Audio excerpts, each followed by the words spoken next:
Gigs, kalian yang pernah main game atau bahkan nonton film tentang medieval age atau zaman pertengahan itu pasti nggak asing lagi sama salah satu kekaisaran yang superpower saat itu, yaitu Holy Roman Empire atau Kekaisaran Romawi Suci. Kekaisaran yang bertahan selama 1000 tahun lebih ini merupakan cikal bakal dari negara Jerman saat ini. Tapi ini sama nggak sih sama Romawi kunonya Julius Caesar? Kenapa kok mereka akhirnya bubar setelah 1 milenium menguasai hampir seluruh Eropa? Makanya dari itu, ayo kita bahas.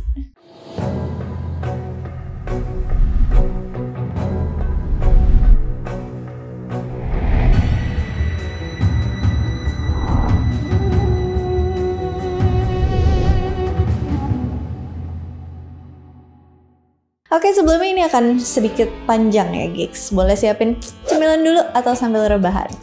Oh ya, aku disclaimer dulu nih. Nanti akan ada banyak nama-nama kaisar dan raja yang mirip-mirip. Yang bedain tuh cuma angka di belakangnya atau nama julukannya. Bahkan kadang nama sama angkanya tuh ada yang sama. Jadi perhatiin aja dengan seksama, jangan sampai ketukar ya. Kalian pasti udah tau lah ya sama kerajaan Romawi dengan kaisar terkenalnya Julius Caesar dan kekasihnya Cleopatra. Tapi aku bahas singkat masa-masa awal dan akhir kekaisaran Romawi atau tepatnya kekaisaran Romawi Barat dulu. Kehancuran Romawi Barat. Perkembangan dan kemajuan peradaban Romawi kuno berlangsung selama kurang lebih 10 abad, yaitu sekitar tahun 700 sebelum Masehi sampai dengan 400 Masehi. Selama 10 abad itu, peradaban Romawi kuno dibagi menjadi 3 zaman, yaitu zaman kerajaan Romawi tahun 750 sampai 510 sebelum Masehi, zaman Republik Romawi tahun 510 sampai 31 sebelum Masehi, dan zaman Kekaisaran Romawi tahun 31 sebelum Masehi sampai dengan 476 Masehi. Kekaisaran Romawi mencapai masa keemasan dan tumbuh menjadi kekaisaran terbesar di dunia itu di tahun 117 Masehi saat dipimpin oleh Kaisar Trajanus. Tanda-tanda kemunduran Kekaisaran Romawi dimulai saat wafatnya Marcus Aurelius tahun 180 Masehi. Pengganti Marcus Aurelius itu kaisar-kaisar yang lemah. Sering terjadi pemberontakan di berbagai wilayah kekuasaan Kekaisaran Romawi. Selain konflik internal, salah satu penyebab runtuhnya Kekaisaran Romawi adalah pecahnya kekaisaran menjadi 2. Ketika Kaisar Diocletianus berkuasa, terjadi kekacauan akibat persoalan agama. Pas Kaisar turun tahta tahun 305 Masehi, Kekaisaran Romawi mengalami konflik dan persaingan politik di kalangan para penguasanya.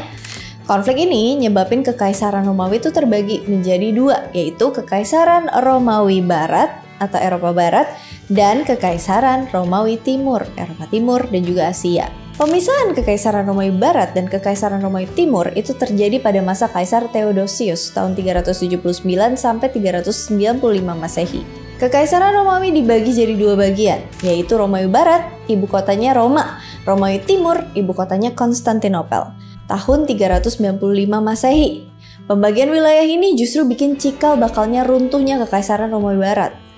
Abis kematian Theodosius, kekacauan terjadi di mana-mana. Pemerintahan Romawi Barat yang dipimpin Kaisar Romulus Augustulus mengalami keruntuhan setelah dikalahin sama orang-orang barbar yang dipimpin oleh Odoacer pada tanggal 4 September 476 Masehi. Runtuhnya Kekaisaran Romawi Barat itu berakibat sama krisis sosial ekonomi dan sang kaisar nggak lagi punya kekuatan politik.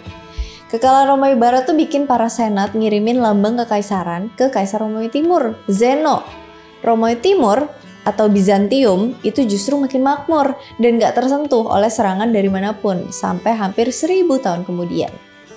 Setelah runtuhnya Romawi Barat, mulailah muncul kerajaan-kerajaan baru bekas wilayahnya Romawi Barat. Odoacer sendiri menguasai daerah Italia sebelum akhirnya dia dibunuh Theodoric the Great atau Theodoric yang Agung, raja Ostrogotik yang kebanyakan orang-orang dari suku Goth. Theodoric awalnya tuh disuruh Zeno buat ngerebut balik Roma dari Odoacer, tapi malah diklaim sendiri sama si Theodoric. Theodoric nyebut dirinya Gothorum Romanum Coerax atau Raja Goth dan Romawi. Dia pakai gelar itu buat menunjukkan keinginannya buat jadi pemimpin buat kedua bangsa itu. Kerajaan-kerajaan baru ini tuh kebanyakan berasal dari orang barbar, yaitu bangsa Jermanik. Selama periode ini, itu disebut abad kegelapan. Karena masa transisi dari perubahan budaya dan pembagian wilayah yang cukup rumit. Nah, salah satu kerajaan yang akhirnya jadi cikal bakal Holy Roman Empire adalah kerajaan Francia. Kerajaan Francia Kerajaan Francia atau Franks ini adalah kerajaan barbar terbesar pasca Romawi Barat runtuh di Eropa Barat. Franks salah satu kerajaan Jermanik terakhir yang bertahan hidup dari era periode migrasi. Periode migrasi yang dikenal sebagai invasi barbar yang berlangsung tahun 375 sampai 568 Masehi ini tuh periode dalam sejarah Eropa yang ditandai dengan migrasi gede-gedean yang menyaksikan jatuhnya kekaisaran Romawi Barat oleh berbagai suku dan berdirinya kerajaan-kerajaan baru pasca Romawi Barat runtuh. Migrasi, invasi, pemukiman baru itu dilakuin sama berbagai suku. Terutama yang aku sebutin, suku Franks, Goth, Alemanni, Alan, Hun, Slavia Awal, Avar Pannonia, Bulgar, Magyar di dalam atau ke dalam wilayah kekaisaran Romawi dan juga Eropa. Wilayah suku Franks itu berada di dekat sungai Rhine dan Meuse di utara.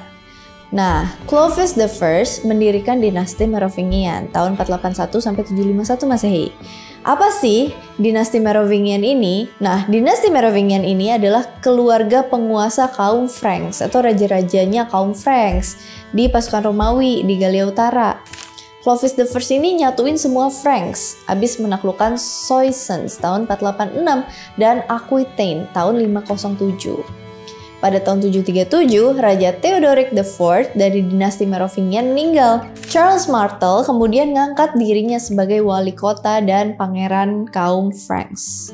Charles Martel ngisi kekosongan pemerintahan sebagai seorang pangeran, bukan sebagai raja. Dia jadi pangeran karena jasanya memberantas pemberontakan dan invasi yang terjadi di wilayah kerajaan Franks. Disinilah awal mulanya berdiri dinasti Carolingian yang artinya putra-putra Charles. Saat Charles Martel meninggal dunia tahun 741 Masehi, Carloman dan Pepin the Short atau alias Pepin si Pendek yang adalah anaknya Charles Martel nunjuk seorang pemimpin boneka dari dinasti Merovingian yaitu Childeric III buat membendung pemberontakan di pinggiran kerajaan. Pada tahun 747, Pepin si Pendek, Pepin the Short, jadi wali kota istana Austrasia dan Neustria. Hal ini bikin dia jadi penguasa seluruh kerajaan Franks. Pepin the Short ngatur pencopotan Raja Merovingian si Childeric III yang tadi Raja Boneka. Maret 752, Pepin dilantik sebagai Raja Franks dan ini menandai dimulainya dinasti Carolingian sebagai dinasti penguasa. Pelantikan Pepin direstui sama Paus Zachary. Timbal baliknya, Pepin itu selalu melindungi kepausan di Roma dan agama Katolik dimanapun. Saat Pepin meninggal tahun 768 Masehi, dia digantiin sama anak pertamanya, Charles the Great, yang sering dikenal dengan nama, Charlemagne. Charlemagne bersama dengan adiknya, Carloman I, jadi raja kaum Franks sebelum akhirnya adiknya ngundurin diri, terus pergi ke monastery, dan beberapa tahun kemudian meninggal. Charlemagne mimpin kaum Franks dan juga nyebarin ajaran Katolik ke wilayah-wilayah yang dia taklukin. Tahun 797, Kaisar Romawi Timur, Konstantin VI, disingkirin dari tahta oleh ibunya, Permaisuri Irene, yang nyatain dirinya sebagai penguasa tunggal. Karena gereja Latin hanya menganggap seorang kaisar Romawi itu laki-laki, maka dari itu Paus Leo III mencari kandidat baru nih buat jadi kaisar Romawi. Dan pada 25 Desember tahun 800, karena pengabdian Charlemagne terhadap agama Katolik dan perlindungannya terhadap para paus, dia pun dimahkotai sebagai Kaisar Romawi oleh Paus Leo III di Basilika Santo Petrus di Roma.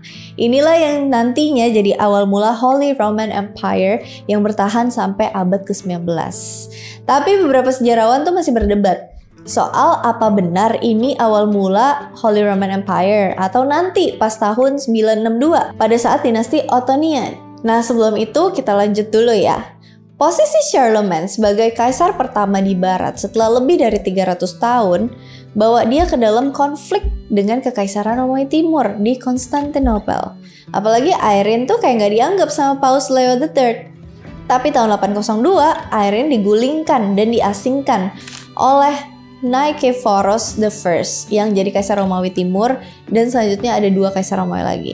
Holy Roman Empire. Semasa pemerintahan Charlemagne, wilayah kekuasaannya hanya disebut sebagai Kekaisaran Romawi. Istilah Sacrum baru digunakan tahun 1157 pada pemerintahan Frederick I Barbarossa. Istilah ini ditambahin buat mencerminkan ambisi Frederick yang mau menguasai Italia dan papacy atau kepausan. Tapi di tahun 1512 ada Decree of Cologne, nama itu diubah menjadi Kekaisaran Romawi Suci bangsa Jerman. Nama baru ini bertepatan dengan hilangnya wilayah kekaisaran di Italia dan Burgundia di selatan dan barat pada akhir abad ke-15 dan juga untuk menegaskan wilayah mereka. Holy Roman Empire juga disebut sebagai the First Reich atau Kekaisaran yang pertama. Sebutan ini juga baru dimulai pas tahun 1923, jauh banget ya. Kaum nasionalis Jerman awal abad ke-20 dan propaganda partai menganggap Holy Roman Empire sebagai Reich pertama. Lalu German Empire sebagai Reich kedua dan Jerman sebagai Reich ketiga. Nanti aku lanjutin bahas satu persatu Reich kedua sama Reich ketiga ya. Kalau setuju, komen di bawah. Kita lanjut ke Charlemagne. Charlemagne memerintah dari sejumlah kota kekaisarannya, tapi pusat pemerintahannya itu adanya di Aachen, salah satu kota di Jerman modern. Meskipun lebih kecil kalau dibandingin sama banyak kota penting di Eropa, Aachen ini berkembang menjadi pusat peradaban baru. Charlemagne membangun sebuah istana dan katedral di sana. Istananya tuh punya sekolah yang ngerekrutin guru-guru terbaik di negerinya. Cuman sedikit dari bangunan ini yang tersisa sekarang. Salah satunya adalah Palatine Chapel, bagian dari katedral Aachen. Charlemagne memerintahkan sekolah di seluruh kerajaan buat pakai bahasa Latin aslinya. Dan Charlemagne juga nyebarin huruf kecil Carolingian, bentuk tulisan standar yang jadi dasar alfabet cetak Eropa modern sekarang. Charlemagne juga melakukan reformasi ekonomi gede-gedean. Contohnya adalah penggunaan mata uang perak yang sama di seluruh Eropa dan memfasilitasi perdagangan lintas batas. Wilayah-wilayah yang dulunya saling berseberangan itu kini dihubungkan oleh jaringan perdagangan yang damai. Mereka pun jadi bisa berkomunikasi satu dengan lainnya. Charlemagne terlibat dalam sejumlah reformasi dalam administrasi, hukum, pendidikan, organisasi militer, agama yang membentuk Eropa selama berabad-abad. Kemajuan seni, budaya, pendidikan ini tuh dikenal sebagai Carolingian Renaissance. Carolingian Renaissance inilah yang memulai nanti zaman Renaissance di Eropa. Carolingian Renaissance ini yang pertama dari 3 Renaissance, yaitu Renaissance Carolingian abad ke-8 dan ke-9, Renaissance Ottonian abad ke-10 dan Renaissance abad ke-12. FYI. Oke, lanjut. Setelah Charlemagne meninggal tahun 814, mahkota kekaisaran itu dikasihin ke putranya, Louis the Pious atau Louis yang saleh. Louis megang kekuasaan sampai tahun 840. Sebagai penerus bapaknya nih, dia nggak punya keterampilan sebagai negarawan dan tentara. Jadinya kekaisarannya pun terpecah belah. Holy Roman Empire menghilang ditelan bumi. Louis terus ngangkat anak pertamanya, Lothar I, jadi kaisar pendamping. Pas Louis atau Louis meninggal tahun 840, malapetaka terjadi. Kekaisaran yang disatuin sama Charlemagne itu terbagi menjadi 3 bagian. Semuanya dibagi berdasarkan beberapa perjanjian. Perjanjiannya adalah Treaty of Verdun, Treaty of Prum, Treaty of Meyersen, dan Treaty of Ripemont. Treaty of Verdun. Perjanjian Verdun. Perjanjian Verdun ini disetujui tanggal 10 Agustus 843 bagi kekaisaran ke anak-anak Louis the Pious menjadi 3 kerajaan, yaitu Lothar I, Louis II, dan Charles II. Alias si Charles the Bold nih, Charles si botak. Awal mulanya setelah Louis the Pious meninggal tahun 840, Lothar I mengklaim kekuasaan atas seluruh kerajaan ayahnya. Lothar juga mendukung klaim keponakannya, Pepin II, atas Aquitaine, sebuah provinsi besar di sebelah barat wilayah Franks. Louis II dan saudara tirinya Charles II itu nolak buat mengakui kedaulatan si Lothar dan menyatakan perang terhadapnya. Biasa kali ya, kayak anak-anak zaman now juga pada rebutan ini, warisan. Setelah perang saudara yang berdarah, mereka mengalahkan Lothar dalam pertempuran Fontenoy tahun 841 dan mengukuhkan aliansi mereka pada 14 Februari 842 melalui Oath of Strasbourg. Oath atau sumpah ini menyatakan bahwa Lothar ini tidak layak menduduki tahta kekaisaran. Tapi setelah itu Lothar bersedia buat berunding buat mencapai penyelesaian. Louis II mengucapkan sumpahnya dalam bentuk bahasa Old French. atau Prancis kuno, supaya para prajuritnya Charles II itu bisa ngerti. Begitu juga Charles II mengucapkan sumpahnya dalam bahasa Old High German atau bahasa Jerman, bahasa jadul Jerman, supaya para prajuritnya Louis II itu bisa ngertiin dia. Hasil dari perjanjian Verdun adalah Lothair I menerima Francia Media atau kerajaan Franks Tengah. Wilayah kekuasaannya kemudian menjadi Benelux modern, yaitu Belgia, Luxembourg, dan Belanda, Rhineland di sebelah barat Rhine, Lorraine, Alsace, Burgundy, Provence, dan kerajaan Italia. Dia juga menerima 2 kota kekaisaran, Aachen dan juga Roma. Louis II menerima Francia Orientalis, kerajaan Franks Timur. Louis II dijamin jadi raja di semua wilayah sebelah timur Rhine, nggak termasuk Belanda di sebelah utara Rhine, dan di sebelah utara timur Italia yang semuanya disebut Franks Timur. Wilayah ini akhirnya menjadi High Medieval Kingdom of Germany, yang merupakan bagian terbesar dari Holy Roman Empire. Charles II menerima Francia Occidentalis atau kerajaan Franks Barat. Pepin II diberi kerajaan Aquitaine tapi cuma di bawah otoritasnya Charles II.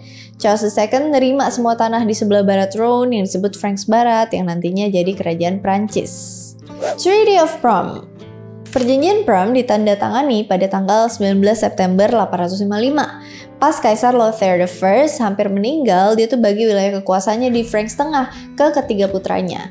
Setelah kematian Lothair I tahun 855, putra sulungnya Louis II of Italy mewarisi Italia. Gigs, ini jangan kebalik sama omnya yang Louis II. Itu Louis Jerman, ini Louis Itali. Burgundia Hulu dan Burgundia Hilir itu diwarisin ke putra ketiga Lothair I, yaitu Charles II, Charles of Provence. Wilayah yang tersisa di utara pegunungan Alpen itu diwarisi ke putra kedua Lothair, Lothair II, dan kemudian diberi nama Lotharingia atau Lorraine modern. Treaty of Miersen. Charles II, Charles yang Provence, menderita epilepsi dan meninggal tanpa ahli waris tahun 863. Kerajaannya dibagi ke kedua saudaranya. Lothair II menerima wilayah Burgundia Hilir bagian barat, dan Louis II of Italy menerima sisa wilayah kerajaan Provence. Tahun 869, Lothair II meninggal tanpa memiliki anak yang sah, jadi ahli warisnya itu saudaranya, Louis II of Italy. Tapi karena Louis Italy ini lagi sibuk perang sama Emirate of Bari, yaitu negara Islam di Apulia, kota Bari di Italia Selatan, kedua pamannya akhirnya ngambil alih warisannya. Perjanjian Miersen ini disepakati tanggal 8 Agustus 870. Perjanjian ini tuh sebuah perjanjian untuk membagi wilayah kekuasaannya Lothair II oleh kedua pamannya, yang tadi Louis II yang Jerman, Louis Jerman, dan juga Charles II. Si Louis Jerman itu menguasai Franks Timur dan Charles II itu menguasai Franks Barat. Sedangkan Louis Italy, Louis II of Italy itu nggak kebagian wilayah kakaknya sedikit pun. Treaty of Ripemont. Tahun 12 Agustus 875, Louis II of Italy meninggal, terus digantiin sama sepupunya, Carloman of Bavaria, putranya Louis kedua Jerman. Pusing nggak? Pusing dong, aku aja yang baca juga pusing. Tapi Charles II dengan dukungan Paus John ke-8 itu melakukan perjalanan ke Italia dan menerima mahkota kerajaan di Pavia dan lambang kekaisaran di Roma. Tanggal 25 Desember 875. Louis si Jerman gak terima karena itu hak anaknya. Louis si Jerman pun nyerang dan ngancurin wilayah kekuasaannya Charles II dan bikin Charles II ini harus segera balik ke Franks Barat. Setahun kemudian, Louis si Jerman ini meninggal. Terus Carloman of Bavaria jadi Raja Bavaria dan anak keduanya, Louis yang ketiga, Louis Saxon, jadi Raja Franks Timur. Setelah kematiannya Louis si Jerman, Charles II itu nyoba ngerebut kerajaan Louis si Jerman, tapi dikalahin secara telak dalam pertempuran Andernach pada tanggal 8 Oktober 876. Charles II ini dikalahin sama Raja baru Franks Timur, yang juga keponakannya, Louis yang ketiga. Charles II meninggal 6 Oktober 877, terus digantiin sama anaknya, Louis kedua, alias Louis the Stammerer, alias Louis yang gagap. Tapi dia berkuasa cuma 2 tahun nih, umurnya juga baru 32 tahun. Akhirnya dia bagi wilayah kekuasaannya ke kedua anaknya, Carloman II dan Louis yang ketiga. Ini Louis Prancis. Louis banyak banget nama Louis. Di tahun itu juga, tahun 879, Karloman of Bavaria sakit parah, terus nyerahin wilayah kekuasaannya ke adik-adiknya. Yaitu wilayah Bavaria dikasihin ke Louis ketiga, Louis the Saxon. Terus Italia ke Charles the Fat, Charles si gendut. Saking banyaknya nama Louis sama Charles ya, jadi ada imbuhan di belakangnya. Charles si gendut lah, Louis si Itali lah, begitu. Meninggalnya Louis yang gagap dimanfaatin sama seorang bangsawan Franks, anak dari Pangeran Lotharingia dan juga menantu Raja Louis II of Italy, Boso. Boso mengklaim kemerdekaan dengan mengklaim gelar Di Grazia I Quod Sum, alias dengan rahmat Tuhan itulah aku. Boso juga mengklaim bahwa ayah mertua itu udah nunjuk dia sebagai pewarisnya. Para uskup dan bangsawan di wilayah sekitar sungai Rhone dan juga Saône berkumpul dalam Synode Mantai. Mereka milih Boso sebagai raja dan penerusnya Louis yang gagap. Boso pun menjadi raja wilayah Provence. Sementara itu pembagian wilayah Franks Barat setelah Louis yang gagap meninggoy adalah Louis yang ketiga, Louis yang dari Prancis. Louis III menguasai bagian utara Franks Barat, termasuk ibu kota Paris. Terus Karloman II menguasai bagian selatan, alias Aquitania. Tanggal 5 Agustus 882, Louis ketiga meninggal. Franks Barat akhirnya dikuasai penuh sama Karloman II. Sebelum kematiannya Louis yang Prancis nih, Louis ketiga, dia barengan sama Karloman II dan Louis ketiga lainnya, yaitu Louis the Younger, Louis yang paling muda, Louis yang lebih muda gitu ya.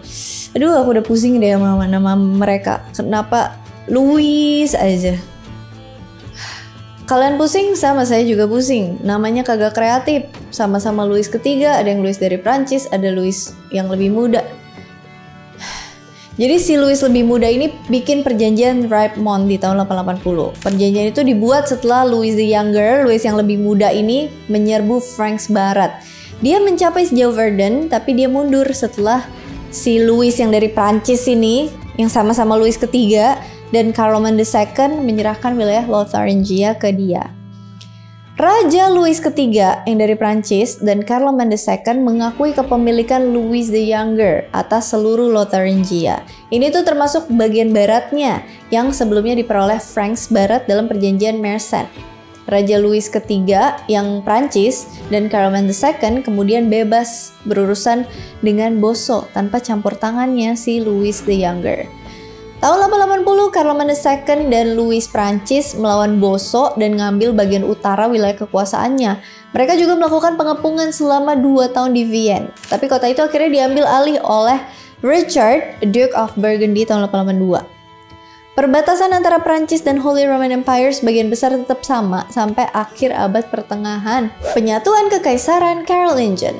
Setelah sempat kepecah belah setelah kematian Charlemagne, Kekaisaran Karolingian ini akhirnya bisa bersatu lagi walau cuma dalam waktu yang singkat. Tahun 881, Charles the Fat, lagi-lagi Charles ya, tapi Charles si gendut, itu dinobatin jadi kaisar sementara. Dan setahun kemudian saudaranya dan sepupunya yaitu Louis the Younger dan Louis yang dari Prancis, Louis ketiga of France, meninggal dunia. Wilayah Bavaria dan Saxony diambil alih sama Charles the Fat. Sedangkan wilayah Franks Barat diambil alih oleh Karloman II. Karloman II meninggal saat berburu tahun 884 dan wilayahnya diambil alih oleh Charles the Fat. Maka bersatulah kembali seluruh wilayah yang dulu dikuasai sama Charlemagne. Tapi sayangnya itu cuma sebentar aja. Saat Paris diinvasi sama Viking tahun 886, Charles the Fat malah narik pasukannya.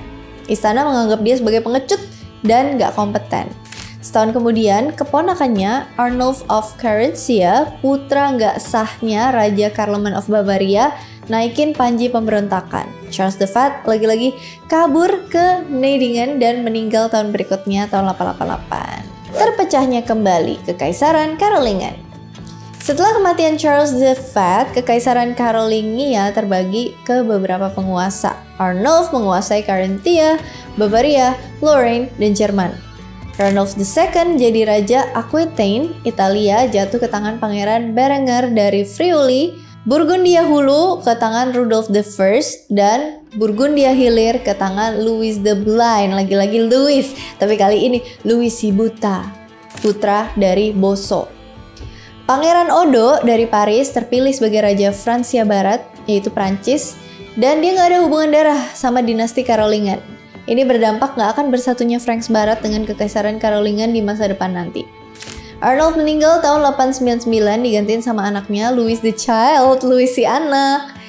Dia merupakan Raja Franks Timur dari tahun 899 sampai kematiannya tahun 911 saat berusia 18 tahun. Dia nih penguasa Franks Timur terakhir dari dinasti Karolingian karena dia nggak punya keturunan. Para bangsawan Franks Timur nggak nyoba ngambil bangsawan Carolingian yang ada di Franks Barat, malah mereka tuh ngangkat salah satu bangsawan yaitu Conrad I of Germany buat jadi pemimpinnya Franks Timur. Dia nih merupakan raja pertama yang bukan dari dinasti Carolingian, tapi dia masih termasuk suku Franks.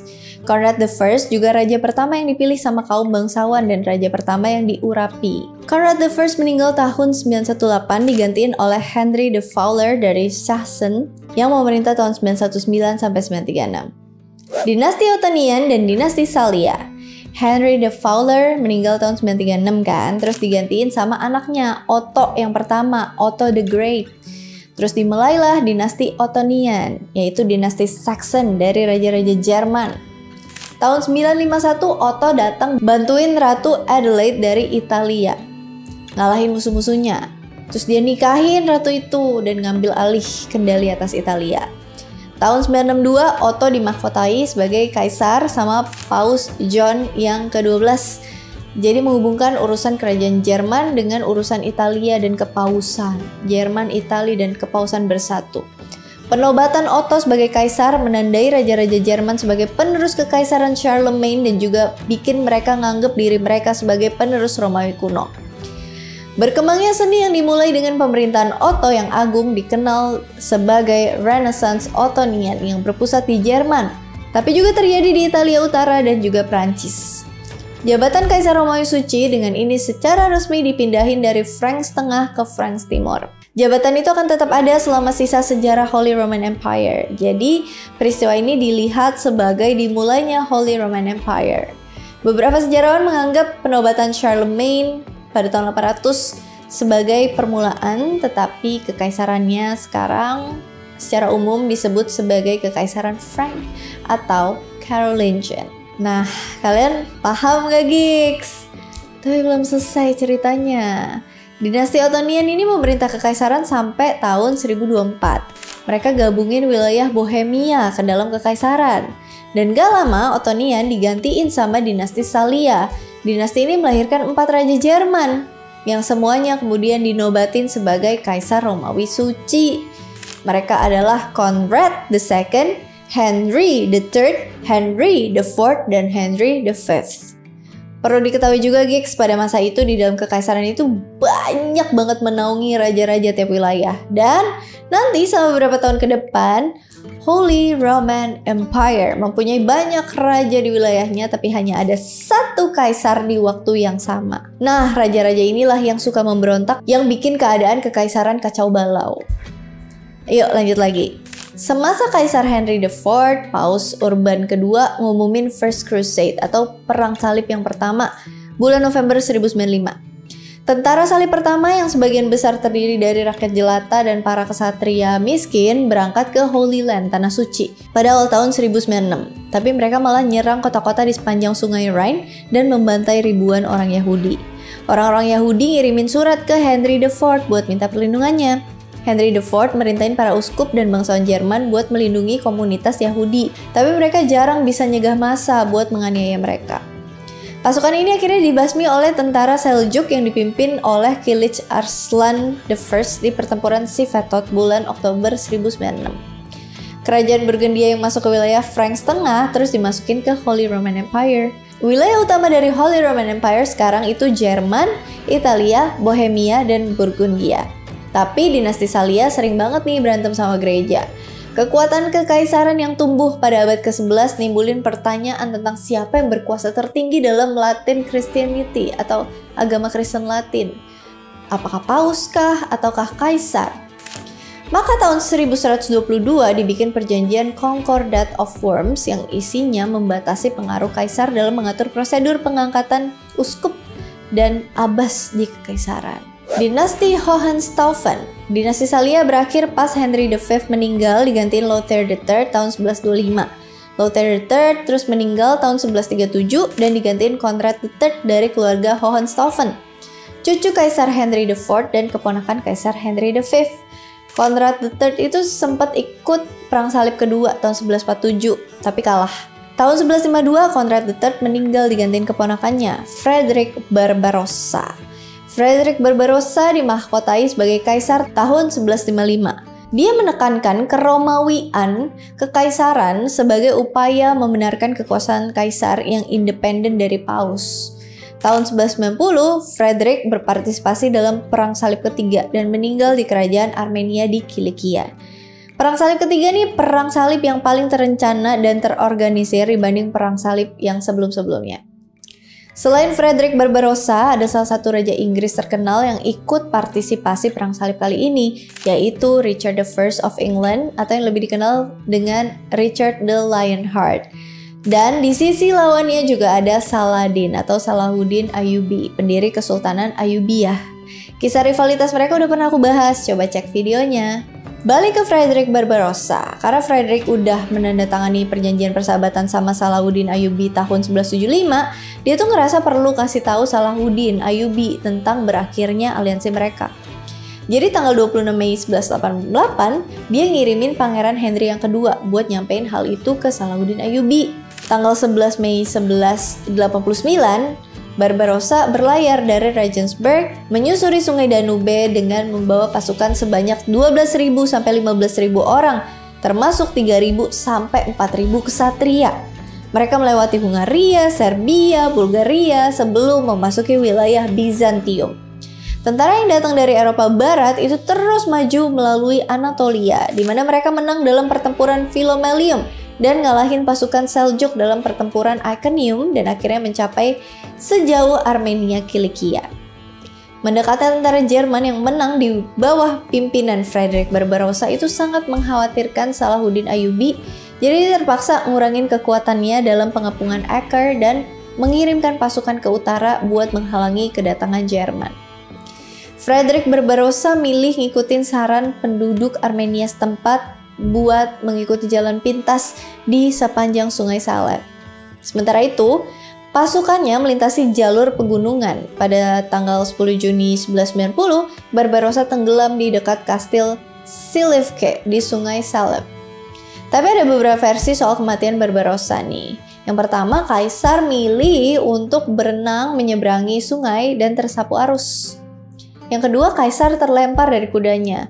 Ketika menyeberangi sungai, terus karena baju besinya berat, dia tenggelam deh. Yang terakhir, Kaisar mandi di sungai biar segar badannya karena perang selama beberapa hari. Tapi karena rasa lelah selama masa perang, dia terbawa arus sungai dan tenggelam. Kasian banget ya. Kematian Frederick Barbarossa nyebabin beberapa ribu tentara Jerman meninggalkan pasukan dan kembali ke rumah melalui pelabuhan Kilikia dan Suriah. Perang Salib ketiga jadi panggung buat Richard the Lionheart dan Salahuddin Ayyubi. Frederick II, cucu dari Frederick Barbarossa, dijuluki Stupor Mundi atau keajaiban dunia. Frederick II berbicara dalam 6 bahasa dan mempromosikan puisi, filsafat, juga sastra abad pertengahan. Frederick II juga nyambut para sarjana muslim dan Yahudi di istananya di Palermo, Sisilia. Toleransi beragama dan ambisi meluaskan wilayahnya yang gak terbatas bikin dia dalam kondisi konflik dengan Paus. Frederick pun dikucilin 3 kali dan Paus Innocent IV bahkan memanggilnya Antikristus. Tapi Frederick II tetap jalanin tugasnya sebagai umat Kristen yang taat dengan berlayar ke Yerusalem mengikuti Perang Salib ke-6. Frederick II bernegosiasi dengan Sultan Al-Kamil dan mendapatkan kembali kendali atas Yerusalem. Ketika Perang Salib ketiga gagal nih secara militer, Perang Salib ke-6 berhasil dengan diplomasi. Dinasti Habsburg, dari sini aku persingkat aja ya, karena seperti kekaisaran kerajaan pada umumnya, kebanyakan terjadi pemberontakan, invasi keluar atau bertahan dari serangan invasi. Sampai akhir abad ke-15, kekaisaran secara teori terdiri dari 3 wilayah utama, yaitu Italia, Jerman, dan Burgundia. Kemudian secara teritorial, cuma kerajaan Jerman dan Bohemia yang tersisa. Sedangkan wilayah Burgundia hilang ke Prancis. Wilayah Italia secara formal merupakan bagian dari kekaisaran, tapi mereka udah jadi wilayah yang independen sendiri. Di abad ke-15 itu juga lah dinasti Habsburg atau dinasti Austria menguasai Holy Roman Empire sampai hari terakhirnya. Dinasti ini juga menghasilkan raja-raja Bohemia, Hungaria, Kroasia, Slavonia, Dalmatia, Spanyol, Portugal, Sisilia, Lombardi, Venetia, dan Galicia Lodomeria. Dinasti ini juga nantinya jadi Austria modern. Frederick III adalah Habsburg pertama yang dinobatkan sebagai Kaisar Romawi Suci tahun 1452. Frederick III, kaisar kedua terakhir yang dimahkotai oleh Paus dan terakhir yang dimahkotai di Roma. Di bawah kekuasaan Habsburg yang dipimpin sama Maximilian I, anaknya si Frederick III, Holy Roman Empire mengalami era pertikaian agama yang hebat dan ini jadi salah satu periode tergelapnya. Sementara keluarga kekaisaran sangat taat Katolik, di wilayah utara kekaisaran Reformasi Protestan meledak tahun 1517 ketika Martin Luther secara resmi memutuskan hubungan dengan Paus dan memecah belah kekristenan Barat. Sejumlah besar kota memanfaatkan kesempatan ini buat melawan Habsburg yang Katolik. Mereka manfaatin perubahan besar dalam urusan gereja dan berpihak sama reformasi. Rhineland, Bohemia, Austria, dan wilayah selatan Jerman sebagian besar tetap beragama Katolik. Sementara wilayah utara, Strasbourg dan Frankfurt jadi benteng Protestan. Ketika Protestanisme masih berkembang, kerajaan Bohemia perlahan namun pasti beralih ke kepercayaan baru itu. Kerajaan itu berada di bawah kekuasaan Habsburg pada saat itu. Selain jadi kaisar, Habsburg juga secara bersamaan jadi Raja Bohemia. Tahun 1618, kaum bangsawan Bohemia tuh memberontak dan menggulingkan Ferdinand II sebagai Raja Bohemia. Mereka nawarin mahkota kepada seorang kandidat Protestan.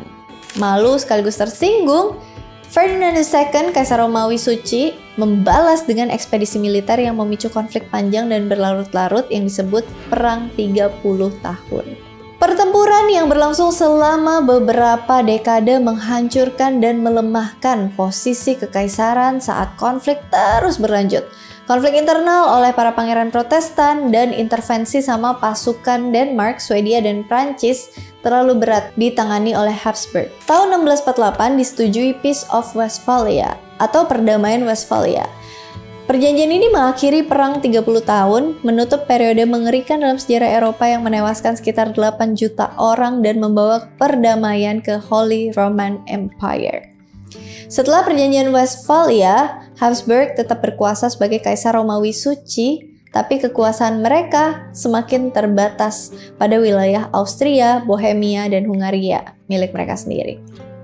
Di Vienna, mereka menggagalkan serangan besar Ottoman di Eropa Tengah dengan bantuan Polandia tahun 1683, dan dengan kekuatan inilah mereka terus berusaha menghalangi kebangkitan Prancis sebagai kekuatan besar Eropa.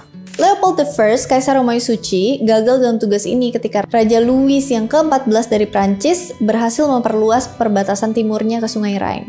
Pada masa pemerintahan Louis yang ke-14, Habsburg sangat bergantung pada tanah warisan mereka untuk melawan kebangkitan Prusia yang memiliki wilayah di dalam kekaisaran. Sepanjang abad ke-18, Habsburg terlibat dalam berbagai konflik Eropa, kayak War of the Spanish Succession, War of the Polish Succession, dan War of the Austrian Succession. Dualisme Jerman antara Austria dan Prusia mendominasi sejarah kekaisaran setelah tahun 1740. Tapi persaingan mereka memainkan peran utama dalam penyatuan nasional Jerman pertama pada abad ke-19 nantinya.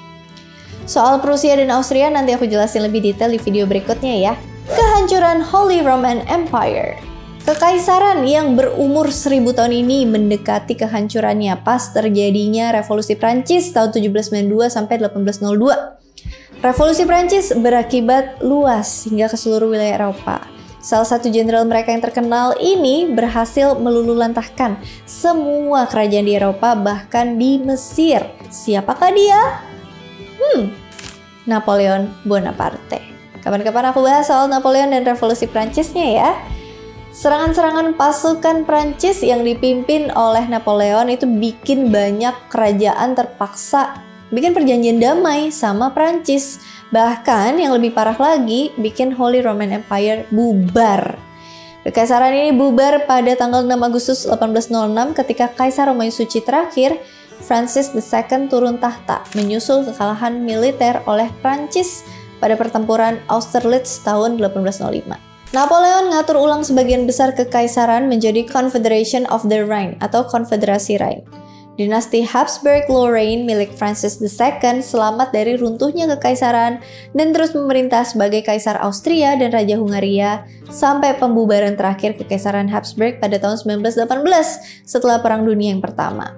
Konfederasi Napoleon di Rhine digantiin sama persatuan baru, Konfederasi Jerman tahun 1815 setelah berakhirnya Perang Napoleon. Persatuan ini bertahan sampai tahun 1866 ketika Prusia mendirikan Konfederasi Jerman Utara, cikal bakal Kekaisaran Jerman yang nyatuin wilayah-wilayah berbahasa Jerman di luar Austria dan Swiss di bawah kepemimpinan Prusia pada tahun 1871. Negara ini berkembang jadi Jerman modern. Oke, panjang kali lebar dan memusingkan. Sampai di sini dulu bahas Holy Roman Empire-nya. Seru apa kagak ngerti nih, Gigs? Sebenarnya bisa lebih panjang lagi karena ini bahas kekaisaran yang berdiri 1000 tahun. Jadi kalau aku singkat-singkat juga nanti malah tambah bingung. Kalau misalnya ada yang mau nambahin atau koreksi, atau mungkin kita bahas lagi tapi per kerajaan kali ya, biar lebih singkat dan mendetail gitu, boleh komen di bawah. As always, thank you so much for watching. I hope you guys like it and I'll see you again on my next video. Bye, sampai ketemu di react yang kedua. Bye. Charles Martel ngangkat dirinya sebagai Mayor Domus dan Princeps Eduk. Apa? Permaisuri Iren. Salah Iren lagi. Selama masa pemerintahan Charlemagne, wilayah kekuasaannya hanya disebut this. Salah satunya adalah Palatine Chapel. Aduh, kenapa ya? Chapel.